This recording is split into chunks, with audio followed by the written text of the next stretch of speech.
क्या चिराग पासवान और उपेंद्र कुशवाहा को बीजेपी ने कर दिया साइडलाइन?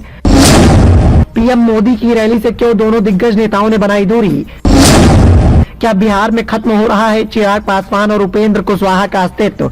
लोकसभा चुनाव की नजदीकियों के बीच में कई बड़े उलटफेर देखने को मिल रहे हैं। बिहार की सियासत में बड़े उलटफेर देखने को मिले। नीतीश कुमार ने अचानक पाला बदल लिया। नीतीश कुमार के बीजेपी के साथ जाने के बाद कई दिग्गज नेताओं को बीजेपी हाईकमान के द्वारा साइडलाइन किया जा रहा है और इसी में दो नाम निकलकर सामने आ रहे हैं, जिसमें पहला नाम चिराग पासवान का है तो दूसरा उपेंद्र कुशवाहा का दिखाई दे रहा है। इन दोनों दिग्गज नेताओं ने हाल ही में पीएम मोदी की रैली से दूरी बनाई। ये पीएम मोदी की रैली से गायब हो गए, जिसके बाद से ही इस बात को लेकर चर्चाओं का बाजार गर्म है कि क्या बीजेपी हाईकमान ने इन दोनों नेताओं को साइडलाइन कर दिया है। लोकसभा चुनाव से पहले प्रधानमंत्री नरेंद्र मोदी बिहार में दनादन रैलियां कर विभिन्न परियोजनाओं को सौगात दे रहे हैं। पीएम मोदी ने बुधवार को बेतिया में जनसभा को संबोधित किया। इसमें 21,800 करोड़ रुपए के प्रोजेक्ट का शिलान्यास और लोकार्पण किया गया। इस रैली में बिहार बीजेपी के दिग्गज नेताओं की मौजूदगी शामिल हुई। हिंदुस्तान आवाम पार्टी के नेता भी मौजूद रहे, मगर चिराग पासवान और उपेंद्र कुशवाहा नहीं शामिल हुए। बताया जा रहा है कि दोनों ही नेताओं ने पीएम मोदी की रैली का न्योता तक नहीं दिया गया। इसके बाद से ही सियासी अटकलें काफी तेज हैं। चिराग पासवान और उपेंद्र कुशवाहा 4 दिन पहले पीएम मोदी के औरंगाबाद, लेकिन ये पहला वाकया नहीं है। चिराग पासवान और कुशवाहा 4 दिन पहले पीएम मोदी की औरंगाबाद और बेगूसराय रैली से भी गायब दिखे थे।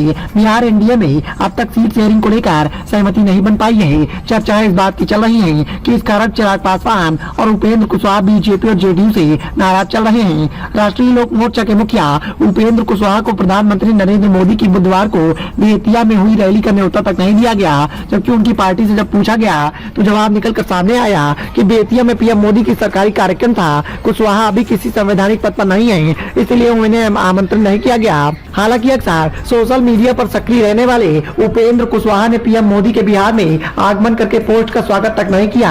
लोजपा रामविलास के मुखिया एवं जमुई से सांसद चिराग पासवान की भी यही स्थिति देखने को मिली। वो खुद प्रधानमंत्री को हनुमान कहते हैं, मगर जब पीएम मोदी 5 दिन में दूसरी बार बिहार में आए तो उन्होंने उनका स्वागत तक नहीं किया। सोशल मीडिया पर भी कोई पोस्ट उनके द्वारा नहीं किया गया। इससे पहले 2 मार्च को पीएम मोदी ने बेगूसराय और औरंगाबाद में जनसभाओं को संबोधित कर बिहार में विभिन्न परियोजनाओं की सौगात दी। उस सभाओं में भी चिराग पासवान गायब दिखाई दिए। दोनों दिग्गज नेता वहाँ भी शामिल नहीं हुए। पीएम मोदी का स्वागत को लेकर उन्होंने सोशल मीडिया पर कोई टिप्पणी नहीं की। लगातार दोनों दिग्गज नेताओं के रवैये को देखकर एक बात तो साफ है कि या तो बीजेपी हाईकमान के द्वारा दोनों नेताओं को धीरे धीरे साइडलाइन किया जा रहा है, या फिर दोनों नेताओं के द्वारा अपनी नाराजगी जाहिर करने की एक वजह के रूप में इसे देखा जा रहा है। दरअसल बिहार में एनडीए का स्वरूप बदलने के बाद सीट शेयरिंग को लेकर माथापच्ची चल रही है। नीतीश कुमार की एनडीए में वापसी से सीट बंटवारा चुनौती भरा हो गया है। चिराग पासवान हाजीपुर समेत 6 सीटों पर अपना दावा ठोक रहे हैं। साथ ही नीतीश कुमार के धुर विरोधी हैं। हाजीपुर सीट को